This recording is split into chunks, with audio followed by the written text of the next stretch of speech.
You ever have that moment where you're right there, you're parked in front of the video store, you're walking up, and you forgot to rewind?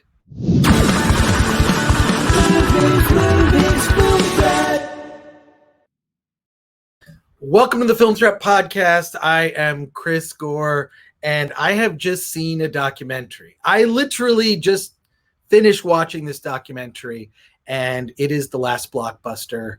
And it is not the last film we're going to see from these filmmakers. It's a documentary about the last Blockbuster video store in Bend, Oregon, and it is heartfelt. It's like a memory of an era, and I'm excited to talk to the two filmmakers behind this project.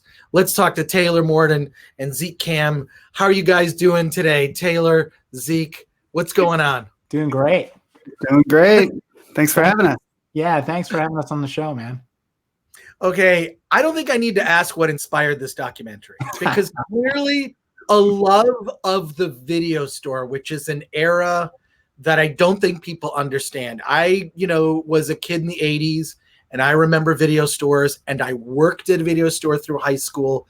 It was not a Blockbuster. There was a Blockbuster behind the corner. I'll have stories about that later, perhaps, but where did you find Sandy, who runs the store in Bend, Oregon? How did you get in touch with her and convince her and gain her trust to hey, we want to do a whole documentary about your store? And then not only that, there's a really amazing, in addition to Sandy's story and the story of her store, you give this amazing historical perspective of Blockbuster as a business, kind of the rise and fall of Blockbuster, and sort of dispel a lot of myths. One of the big myths being that Netflix is the thing that put Blockbuster out of business. That's not what you discovered in your research. How did you go about this project? Well, yeah, it started just kind of like you said, we saw that there was a Blockbuster, and I saw the sign up and couldn't believe it. I thought, well, they just left the sign up, because that's all the Blockbusters I had seen for years at that point were abandoned, right? Like, they're still up everywhere. The sign is up. It costs more to take the sign down than it does, to just leave it and paint over it. So I saw that, and then probably the fourth or fifth time I drove by it, I thought, well, I got to poke my head in and see if this is a real Blockbuster video like the sign says. And that very first time going in, Sandy was there working, and I was first taken aback by the smell and the sounds and the sights of a Blockbuster video. This was 2017 at the time. And just walking around, and they had new releases, seeing a Blockbuster, but it had, like the new Star Wars movie in it was weird, like a weird disconnect. But I met Sandy that day, and I asked her, and at that time she had never been interviewed. No one had ever pointed a camera at her. Nobody cared. And there were still several Blockbusters left, so it really wasn't that big of a deal. But she was pretty agreeable, and she is just the loveliest person you'd ever want to meet. And so that has been a real joy of making the movie, was getting to hang out with her for the past 3.5 years. Yeah, Zeke, what do you have to say about that? What do you have to add to that? I'm just really curious, what led to, because this project started with a Kickstarter, right? You sort of happened on this, and then you created a Kickstarter, which everyone knows. I feel like I've contributed to a lot of indie film Kickstarters, and I already know they say we're going to have the movie done in 2019. It's not. Okay, you know what? I don't care, especially documentary filmmaking is not like something you can put on a schedule. But what were some of those challenges? And once you kind of discovered the topic, what led to beginning this? So Taylor and I live in Bend. I lived in LA for my whole career, and then got married and had a kid, and decided when my kid turned 1, I was like, I got to get out of LA. And I moved to Bend because it's beautiful here. And I drove by that same Blockbuster so many times. It's on one of the main streets in town. And I always just thought, it just hurt. It stings a little bit to see that abandoned Blockbuster every time I drive by. And then I had worked 7 days a week for 3 years on a couple different projects and was finally going to take a weekend off. And I invited Taylor over. I said, hey, I'm taking my first weekend off in 3 years. Come over, watch Woodsman in the Rain. It's my favorite foreign film. And he came over, and right before I started it, he goes, hey, I wanted to pitch you this idea. And he said, there's this blockbuster, and it's going to end up being one of the last ones, maybe the last. And I was like, wait, it's open? And I didn't know. I never stopped to check. And so we never watched the movie, and we immediately started working on the structure and what our goals were for the film. And we just hit the ground running full speed. Taylor had already interviewed a couple people, or was it just? I had only shot at the store at that point. We had been filming off and on in the store for, I don't know, 8 or 9 months. And at that time, they weren't the last blockbuster. They weren't even in the last 10. So I was working on other movies, and just like every once in a while I would check in at the store. What's going on at the store? And that week before Zeke and I met up was the week that Sandy told me, they were going to be, I think it was like them in Alaska or something. It was going to be down to just a few stores. And I was like, we're getting lucky here that this store in our little town is going to be one of the last ones. And we never could have predicted that it would be the last one. Like, no, but boy, were we lucky. Who would guess? Yeah. Right. Yeah. That's one of those documentary filmmaking magic moments where it's like, we happen to be filming at the one store for years by the time they became the last one in the world. And we couldn't have written that if we tried. Yeah. Yeah. No. When you started filming, I don't even know if it occurred to anybody that anyone would care when there were no blockbusters left. When there's 12 of something left, nobody cares if there's none. But as soon as there's 2 or 1, now everybody cares. Right. Nobody cared. Like, I would tell people and they'd be like, there's no blockbusters. It's weird. Like, right. When there were 12, people were like, no, there aren't any. And then when there was 1, it was all over the news and everybody had heard about this one blockbuster. So they were like, oh, now there's 1, we got to protect it. But nobody cared when there were a dozen. It's so weird because people think, and especially that's sort of the hubris of like having a successful business is people's habits aren't going to change. It's not going to go away. And you look at things like movie palaces. Those aren't really a thing, right? Like you look at the drive-in went from 5,000 drive-ins in the United States to now around between 300 and 400. Yeah. So, and movie theaters, I think, are also something that because of our current situation may also not be around. So I feel fortunate. Yeah, it's crazy, but I feel fortunate that like I lived through an era that video stores were a big deal. I did work at a place called Thomas Video, or it was Thomas Film Classics when I first started going there. When I was a little kid, they sold Super 8 movies. Then they sold, they had VHS when I was in high school. And I ended up working there by lying about my age. And because all the independent video stores, the only way they could compete, you probably already know this, is that Blockbuster did not carry adult films, right? They had no adult content, and they were picky about unrated or NC-17. They wouldn't carry that. It was the family video store. So the only way that Thomas Video could survive, a little shout out to Gary Reichel and Jim Olensky, the owners of that store, which was a very popular video store. When they closed, Quentin Tarantino actually came out to buy some tapes from there. But I worked there through high school and college, and that was the only way to compete, was to have an adult section and like John Waters movies. That was like how you survive. But Blockbuster Blockbuster, and especially in Michigan where I grew up, is like movie watching. There are so many like movie nerds, I think, in Michigan. I think it's the cold weather. But Blockbuster definitely had like this, like the branding of making movie, that culture, you captured it so well in the doc. It wasn't about like just getting the movie. It was like staying around the store for an hour before podcasting even existed to talk about movies with your favorite clerk, right? Or even strangers. Yes, exactly. I don't know how many times I'd be walking through the aisles and someone would look at something and then they'd do like a face and put it down. And then I'd go over and I'd pick it up and I'd be like, oh yeah, I'm going to get that. I'm like, why did you make a face? Yeah. Yeah, I'm gonna get this Frank Henenlotter film. I don't know, like, you know what I mean? Like that's the cool thing about video stores, was that sense of discovery. You know, it's like with anything.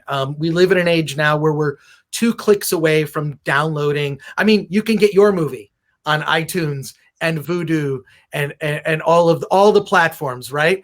But Right. there's something about that sense of curation and that conversation and the social aspect of being in a video store where you can see what your favorite clerks like picks are, right? Tell me about. Oh, sorry. Yeah, I'd love to hear your comments on that. We interviewed a lot of people. We interviewed people that are still shopping at this last store. We interviewed a bunch of celebrities who had ties to it. Either it was something that was integral to their career, or they actually worked in video stores. Some of them even worked in Blockbuster. And I'd say pretty much everyone, when they started talking about the experience of getting the movie when they were a kid, that it was more about the people. They always brought up who they went with. No one just said, oh, it was the smell and grabbing the video. Everyone said, like, every Friday night, my grandmother would take me and let me pick out whatever I wanted. Mm-hmm. It's every single story included people. And you don't get that now with downloads. The same with relationships too, right? Like dating. It used to be you'd take somebody to a video store, and that was, you didn't have a Facebook profile to scour through, but you could see which movies they tried to pick, and then you'd know a lot about that person, and that's totally gone. Yeah. That's definitely a test. I mean, for me, when I was dating, that was definitely, if we can't hang when it comes to like movie choices, this is a relationship that's not going anywhere. So that was maybe a better barometer, but you really captured that like sense of community that existed around video stores. And I'm concerned that we're losing as we become more isolated because of, the current pandemic, because of brick and mortar stores are going away, and you've got like giant corporations taking the larger market share. These small curated places are not going to exist. I think there's a desire for that lifestyle to come back, whether it's like, vinyl stores that sell vinyl, or, the comic book store, or all those things. Like there's an important aspect that's being lost. I really have to compliment you on who you brought together for this documentary. Everyone from Doug Benson to Kevin Smith to Paul Scheer. Oh my God, Paul Scheer worked at a Blockbuster and told the most hilarious story. I don't want to ruin it, but I so admire him for what he did in the doc. How did you pull together so many famous people wanted to be a part of this? I was just blown away by, you're not often blown away by a cast that you get for a documentary. I was just like, holy crap. Great. Well, a lot of thought went into it. We thought who famously, you can Google, oh, Paul Scheer worked at a Blockbuster. Oh, Adam Brody worked at a Blockbuster. And then other people worked at Blockbusters. But the beauty of trying to cast or reach out to people for this movie is we knew when we started, like the star of the movie is Blockbuster Video. And all these people want to be in the movie about Blockbuster Video. And we're like, no matter who, if we get Steven Spielberg in this movie, he's not going to make it on the poster because it's about Blockbuster Video.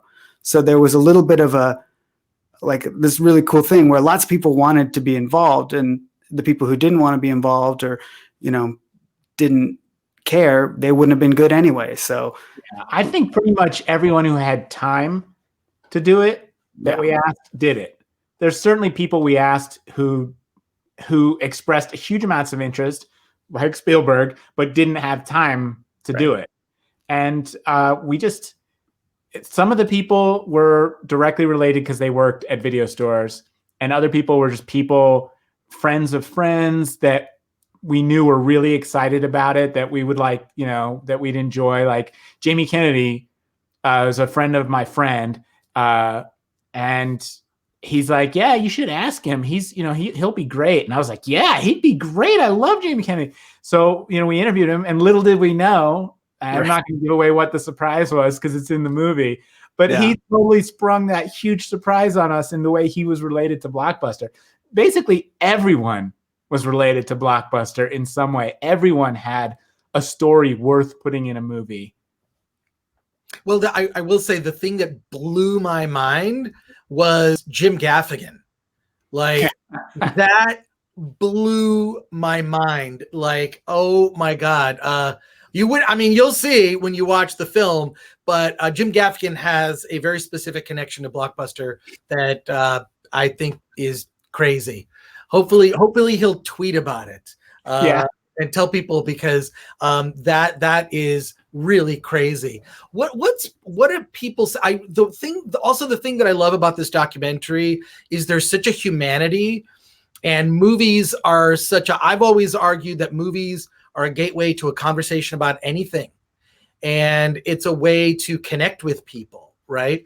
And I think that you really capture that, because this documentary has it's about the rise and kind of fall of this corporation sort of landing on this family-owned business. It's which is so sweet, but it's everyone that was touched by it. You really focus the doc on the human stories. I mean, seeing Sandy going out and sort of shopping, because it's a 24/7 job. Just as someone who has a small business myself, Film Threat, it's a 20, something happens on a Saturday, you got to deal with it.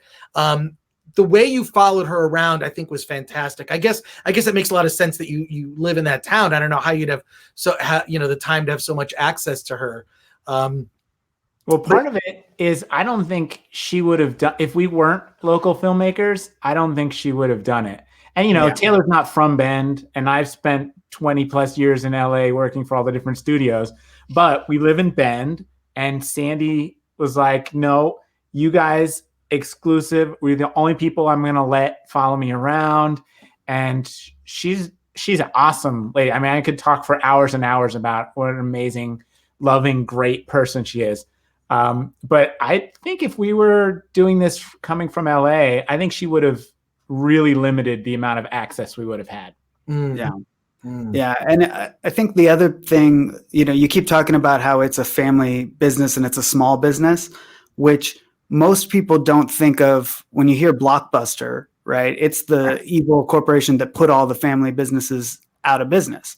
They moved in, next to all the mom and pop video stores. But when I found out early in the process that this store was independently owned and it was a mom and pop video store, and it still is, that totally changed my perspective on it, because I was, I love Blockbuster because I love movies. And if that's what was there, that's what was there. But I always loved the little indie video stores more, the quirky ones, the weird ones. And this one, kind of because they haven't been corporate for several years now, it's kind of evolved into this more interesting place that has quirks that wouldn't have existed when there was a corporate Blockbuster pulling all the strings. Oh yeah, she'll carry any movie. If someone wants it, she'll get it. Yeah, that was one of the first things I did. I went in there after the very first interview and I said, hey, I made a movie last year. Can you put it? Instagram will love it if my movie is at Blockbuster. No one will rent it.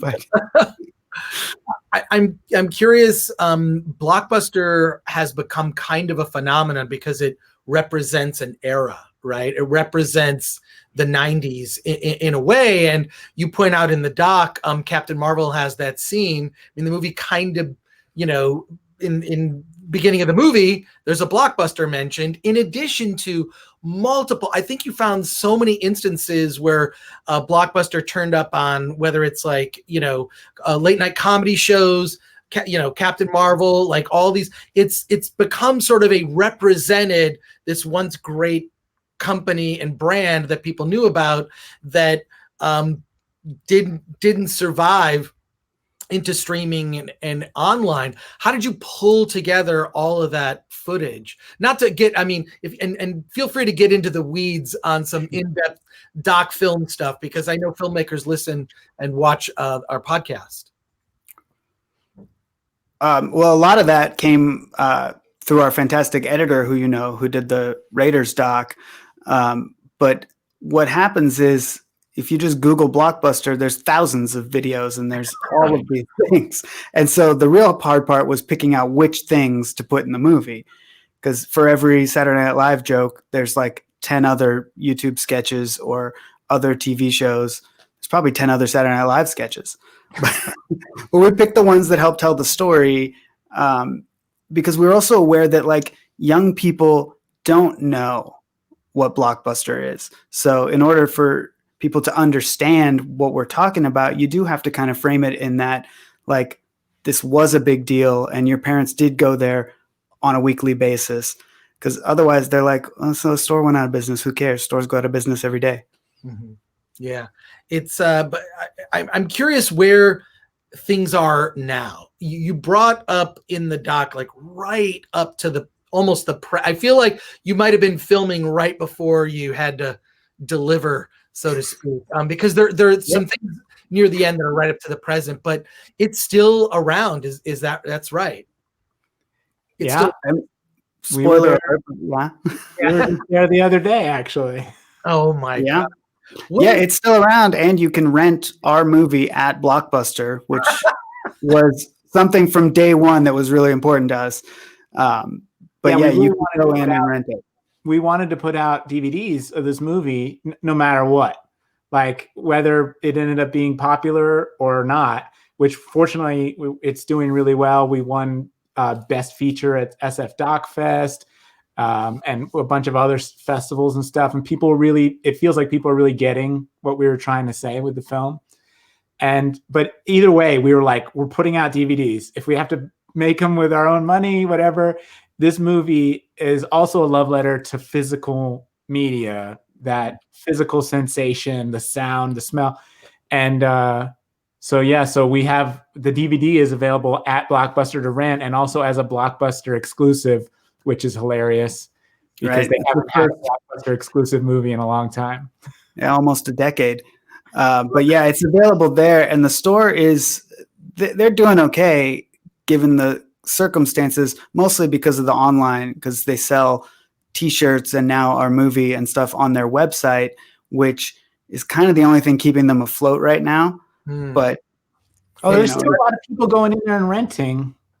There's still people renting, but I think online sales overtook their rental sales during the pandemic for sure. Yeah. But there's still the diehards. I have to go in there and drop off DVDs and stuff, and you'll see the same people that I've seen in there for years. And there's not a lot of new releases right now because of the pandemic. So there's not a lot of movies coming out that they have access to. So these people will just walk the same new release wall, and then they end up picking one of their favorites from the classics section. It's just all the time, every week. Well, I would slightly disagree with you there, just because I happen to know that there are a lot of indie film releases that are coming out. Mainstream movies, not on DVD. No, well, that's true. Not on DVD. Streaming for sure. I will say this. You brought up a great point, that physical media, the loss of physical media. There's something about that. And I love that you have a section of the doc where you talk about what the store smelled like. But that's the thing. I mean, that's a real thing. Like what the vibe was. Like I still have, like, I'll show you this. This was the Letterbox Collector's Edition Star Wars movie on VHS of all things, which came with a book, and this was the last time Star Wars was ever going to be released. And then it came out 30 more times. But that's that's and then like I'm sure you are aware that there is a whole cult around collecting VHS. Oh yeah. That is the thing. And I'll show you one of my prized possessions here. It's Vasectomy the movie. What? And this is the only reason I bring this one out is because it's Paul Sorvino's in this film, Vasectomy the movie. By the way, it's in a clamshell, and the clamshell was, I think you both know that the clamshell was kind of the big deal in video stores. And you brought up that that because I was around then when this happened, where new movies would come out, whether it's like Superman the motion picture, right? And it would be $99. It was not considered. And then sell through was the first sell through movie was through Paramount. It was $39.99. It was Star Trek II: The Wrath of Khan. And when that came out, it completely changed the industry. I'm glad that you cover all these in the doc. You've got sort of this historical analysis in addition to this heartfelt family story. How have people, and I'm curious how Sandy's reacted to seeing the film and how other people have reacted. I hear it's won awards. That's no surprise. But what does Sandy think? She's just a little embarrassed by it. Why? She's a real person, like as real as real people get. And she's excited, but honestly, I think she's more excited and happy for us with how it came out than she is about herself. I think she's a little embarrassed to see herself up on screen. And yeah, when we did the premiere, we did our world premiere at the drive-in theater here because that was what was available. And it was really fun. And she came out and they brought the Dropbox. People donated some DVDs and stuff for Blockbuster. But when she saw, there's a segment in the film where we cut together a bunch of her media appearances. You know, she's been on all the big news channels and all the morning shows and all these things.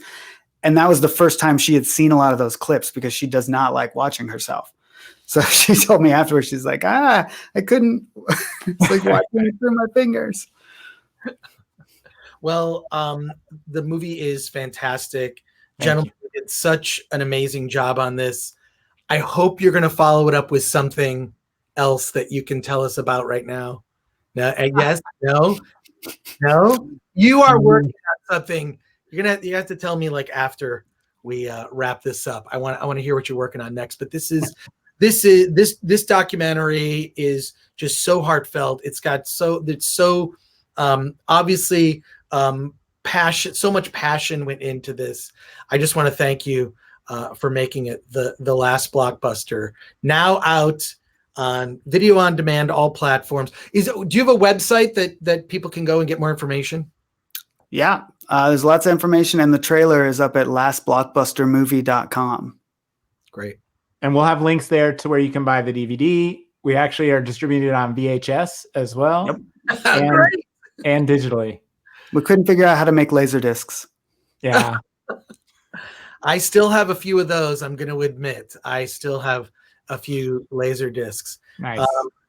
Gentlemen, thank you so much. I also want to thank our sponsor, Storyblocks. Go to storyblocks.com/filmthreat. Congratulations, and be kind. Rewind. Thank you.